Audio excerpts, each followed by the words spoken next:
Assalamualaikum warahmatullahi wabarakatuh. Perkenalkan, nama saya Arya Dika Putra Perdana, NIM D101118181 Di sini saya akan menjelaskan tentang ruang lingkup dan WBS proyek. Ruang lingkup. Ruang lingkup proyek adalah suatu tata cara untuk menentukan waktu proyek dimulai, perencanaan lingkup proyek yang akan digarap, pendefinisian ruang lingkup proyek, verifikasi proyek serta kontrol atas perubahan yang mungkin terjadi saat proyek tersebut dimulai. Dalam suatu ruang lingkup proyek terdapat bagian-bagian seperti waktu, meliputi tata cara mendefinisikan suatu aktivitas, menentukan urutan-urutan kejadian atas proyek, mendefinisikan durasi atau lama waktu dari setiap pekerjaan, pengembangan suatu skedul serta merencanakan kontrol atas skedul tersebut. Dana meliputi tata cara untuk merencanakan sumber dana proyek, mengestimasikan harga dan sumber daya, mendefinisikan budget, serta mengontrol keuangan. Kualitas meliputi kegiatan perencanaan kualitas, perencanaan jaminan atas suatu kualitas berdasarkan standar tertentu, serta pengontrolan atas kualitas. Resiko meliputi perencanaan atas manajemen risiko, mengidentifikasikan risiko yang timbul dari suatu proyek, menganalisa kuantitatif dan kualitatif suatu risiko, merencanakan tindakan yang akan diambil dari suatu risiko yang timbul, serta memonitor setiap risiko yang mungkin muncul dari suatu proyek.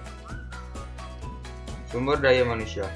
Manajemen sumber daya manusia meliputi kegiatan perencanaan atas sumber daya manusia yang akan mengerjakan proyek, perekrutan tenaga kerja, serta pembangunan tim. Logistik. Manajemen logistik meliputi tahapan perencanaan kebutuhan sumber daya untuk kegiatan proyek, perencanaan tender, proses tender, dan penentuan pemenang tender. Administrasi atas kontrak pembelian dan tata cara penutupan kontrak. Komunikasi meliputi kegiatan perencanaan komunikasi atas level sumber daya, distribusi informasi, laporan kemajuan proyek, dan pembuatan administrasi akhir proyek sebelum diserah terimakan. Manajemen integrasi merupakan kegiatan yang meliputi perencanaan pengembangan, perencanaan tata pelaksanaan suatu proyek, dan kontrol atas perubahan secara terintegrasi dari suatu proyek.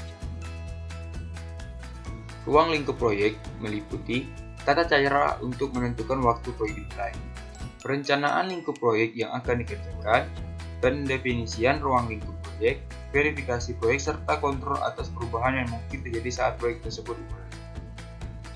Macam-macam proyek. Pertama, proyek kapital.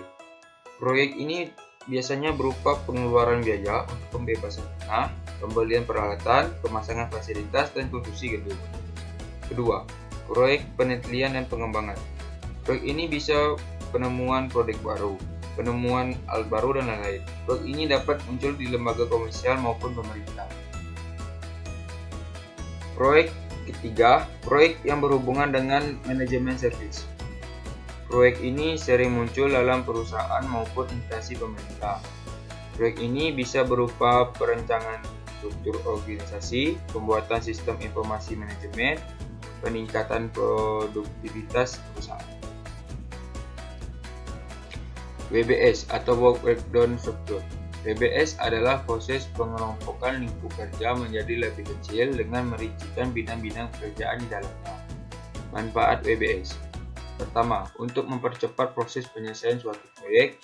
Kedua, mengetahui pencapaian apa saja yang diinginkan suatu proyek.